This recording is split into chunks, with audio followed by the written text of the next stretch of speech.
What's up guys, and welcome to Kampala, that's in the Pearl of Africa, Uganda, and the city of 7 hills and a lot of boda bodas. So let me show you guys around.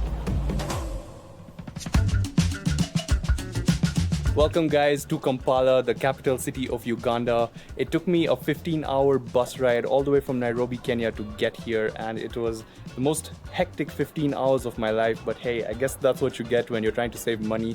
The bus trip cost me $30 one way. Flight would have cost me $150. So I checked into my accommodation over here.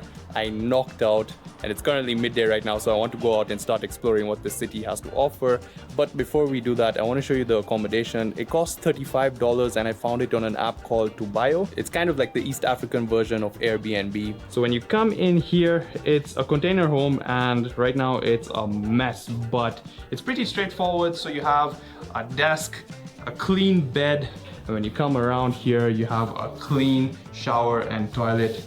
And this is where I'm going to be staying for the next 3 nights. Today's going to be a full day here in the city, and we're starting it off with a grand city tour. So right now,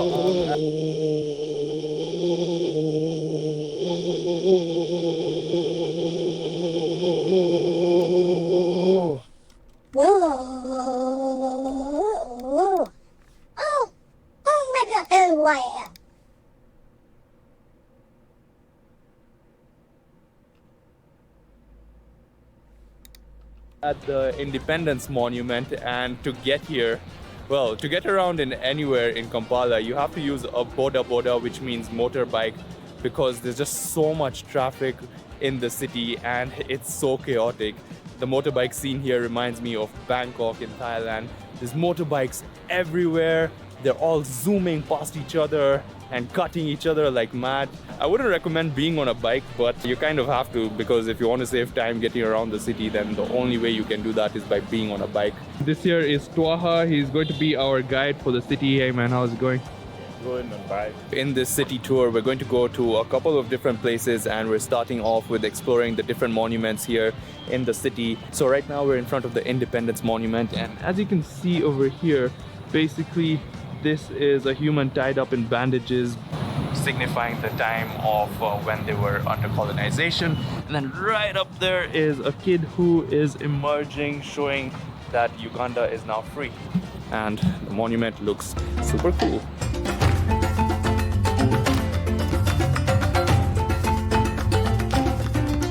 So right now we've come to a place here in downtown called Chinamwandu, and over here you get the cheapest street food in all of Uganda. So apparently you can get a whole buffet for just less than $1. Basically, Chinamwandu means widows, where a long time ago when people were widows, they would come here to try and sell stuff to get by. And right now it's a street food joint here in downtown. It's so chaotic. There's music, sounds, people all around us. And here's the thing, usually in a place like this I would never film, but luckily our guide has connections and those people around the area.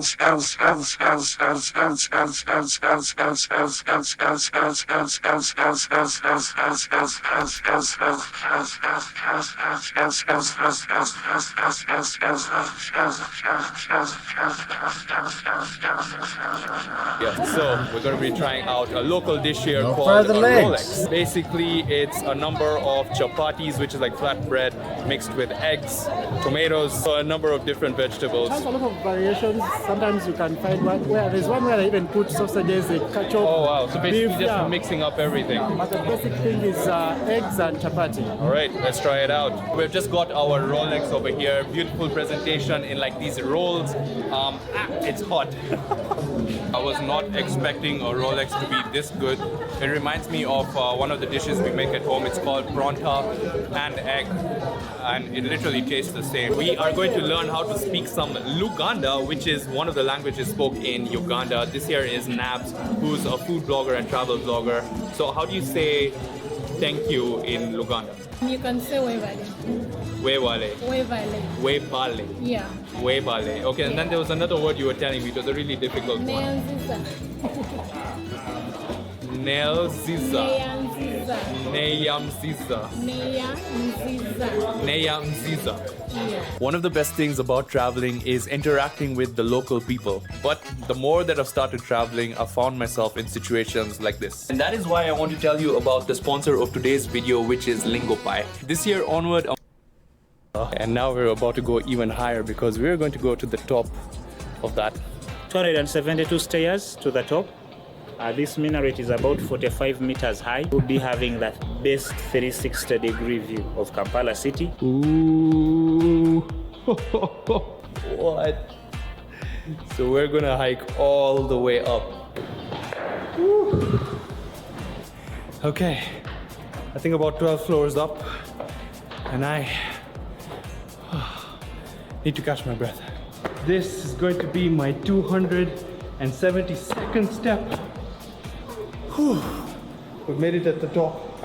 And welcome guys to the highest point in all of Kampala. Here we are.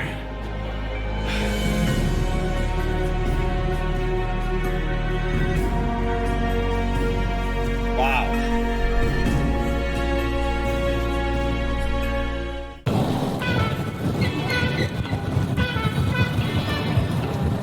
I hate this.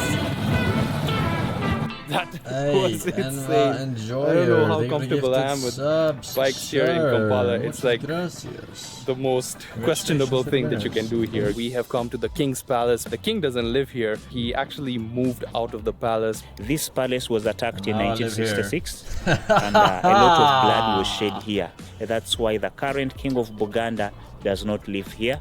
He only uses it as an office. So this is the palace, which is his office. This is called the King's Mile. It's a straight road. This roundabout right over here has been split into two because that's the King's Mile. The king doesn't take any turns. So when he's on official business, he comes to the office, drives straight through the parliament. That was about 8 hours of walking around Kampala city and touring the whole feel of Elden Ring.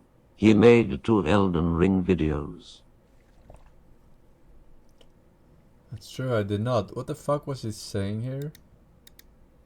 Mile. It's a straight road. This roundabout right over here has been split into two because that's the King's Mile. The king doesn't take any turns. So when he's on official business, he comes to the office, drives straight through the parliament. That was about 8 hours of walking around Kampala city and touring the whole place. I'm so tired, and now we're ending it off with trying a very popular dish over here called Luwombo. We're at a local restaurant over here called Haji Sebanchaye. Look, some complex names. The Luwombo has arrived, and basically it's meat that has been cooked in this sort of tomato paste sauce, and it's cooked inside a banana leaf. And so when they served it to us, they opened up the banana leaf and it steamed out all this beautiful aroma. Apparently this was a meal that was created specially for the king by his chef. This is like heaven on a plate. The salt has just gone through and through. You can taste the tomato. Wow, this is beautiful. Didn't look very impressive, but